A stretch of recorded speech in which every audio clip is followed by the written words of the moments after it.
ओम नमस्ते। सभी हिंदुओं से प्रार्थना है कि वो जागें, नींद को तोड़ें। जो बंगाल में हो रहा है उसे देखें।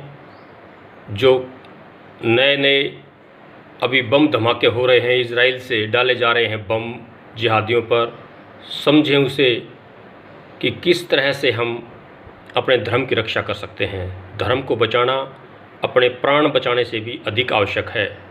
यदि धर्म ना रहा तो हम जीकर क्या करेंगे। सोचिए इस बात को। धर्मो रक्षति रक्षितः। धर्म की रक्षा जो करता है, धर्म उसी की रक्षा करता है।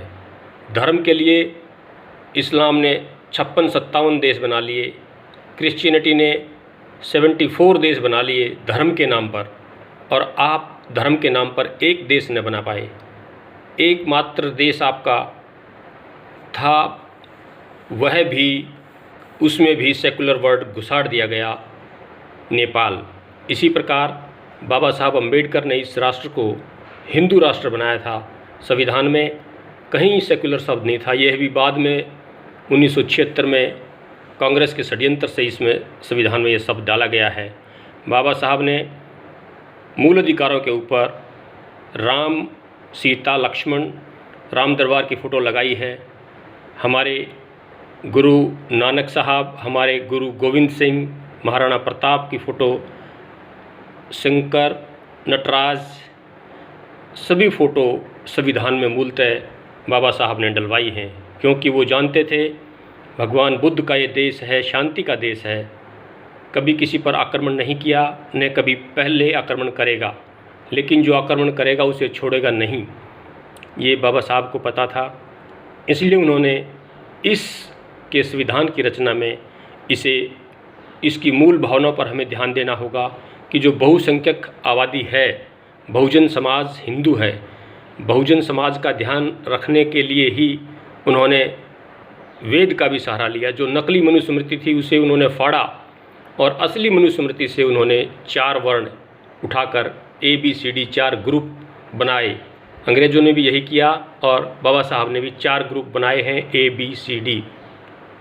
ए ग्रुप मेहनत नहीं करेगा तो बी में जा सकता है, बी मेहनत नहीं करेगा तो सी में, सी मेहनत नहीं करेगा तो डी में, डी मेहनत करेगा तो ए में जा सकता है, डी कम मेहनत करेगा तो सी में जा सकता है। इसी प्रकार CAB कोई किसी में जा सकता है। मेहनत और उसके पुरुषार्थ की बात है, ये बाबा साहब ने बताया। पहले भी मनुस्मृति यही कहती है कि जन्म ना जायते शूद्रो, जन्म से सभी शूद्र हैं, अर्थात डी ग्रुप में हैं। और कर्मणा द्विज उच्यते, कर्म से वो क्षत्रिय, ब्राह्मण, शूद्र, वैश्य जो भी बनना चाहें बन सकते हैं। ये मनुस्मृति का आदेश है। लेकिन इसे कुछ स्वार्थी तत्वों ने, स्वार्थी ए ग्रुप के लोगों ने अपना जन्मसिद्ध अधिकार समझकर उसे बाकी समाज पर थोपना शुरू किया। और कोई वेद नहीं पढ़ा। 1 वेद पढ़ने वाला वेदी, 2 पढ़ने वाला द्विवेदी, 3 त्रिवेदी और 4 पढ़ने वाला चतुर्वेदी। लेकिन आज आपको जिसने एक भी वेद नहीं पढ़ा है वो चतुर्वेदी है। ये मूर्खता है। जिसने बाबा साहब ने इस चीज़ को समझा और उन्होंने इस समाज की सुरक्षा के लिए 4 वर्ण बनाए, OC, OBC, SC, ST, 4 category ABCD। किसी तरह से आप इसे गिन लें। बाबा साहब ने उसी वेद का अनुसरण किया और वेदानुकूल ही जो धर्म है, हमारा बौद्ध धर्म को अपनाया, जो शांति का धर्म है। बाबा साहब ने इस्लाम को नहीं अपनाया। बहुत इस्लाम के लोगों ने उनका पीछा किया, उनको लालच दिया, लेकिन उन्होंने नहीं अपनाया। आज हम बाबा साहब को भी श्रद्धांजलि तभी दे पाएंगे जब हम वास्तव में हिंदू धर्म की रक्षा कर पाएंगे। जो सनातन धर्म है, वैदिक धर्म है, पुरातन धर्म है, सबसे पुराना धर्म है, आदि धर्म है।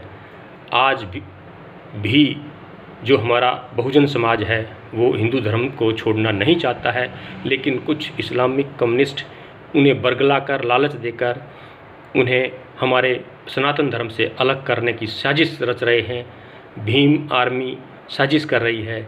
जैसे भीम को मीम के साथ जोड़ा जा रहा है, जो कभी जुड़ ही नहीं सकता। बाबा साहब ने मना किया। बाबा साहब के ही साथी जो योगेंद्र नाथ मंडल मीम के साथ जुड़कर बांग्लादेश गए, वो कैसे भागे और उन्होंने बहुत से लाखों बहुजन समाज के लोगों का नरसंहार के वो दोषी हैं और वो उन्हें कुछ प्राप्त नहीं हुआ गुमनाम एक मौत के सिवाय। बाबा साहब हमारे दिलों पर राज करते हैं। पूरे समाज के दिलों पर राज करते हैं। अतः हमें बाबा साहब को फॉलो करना चाहिए और अपने धर्म की रक्षा के लिए पहले तलवार के डर से सलवार नहीं पहनी जिस बहुजन समाज ने, वो आज भी किसी के बहकावे में आकर के सलवार नहीं पहनेगा। ये मेरा पूरा का पूरा विश्वास है बहुजन समाज पर। हम अपनी माँ बेटियों का अपने सामने बलात्कार होते नहीं देख सकते। आज हमें कोई सलवार पहनाने का प्रयास करेगा तो हम उसको छोड़ेंगे नहीं। आज हमारे समाज को कोई तोड़ने की कोशिश करेगा तो उसे हम छोड़ेंगे नहीं।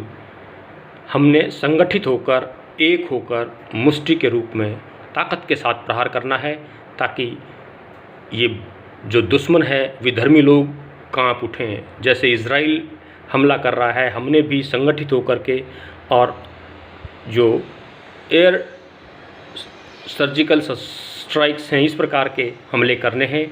इनके जितने भी अड्डे हैं जहाँ से ये गतिविधियाँ चलती हैं, देश को तोड़ने की, देश के टुकड़े टुकड़े करने की जो साजिश चलती हैं, उनको हमने ध्वस्त करना है।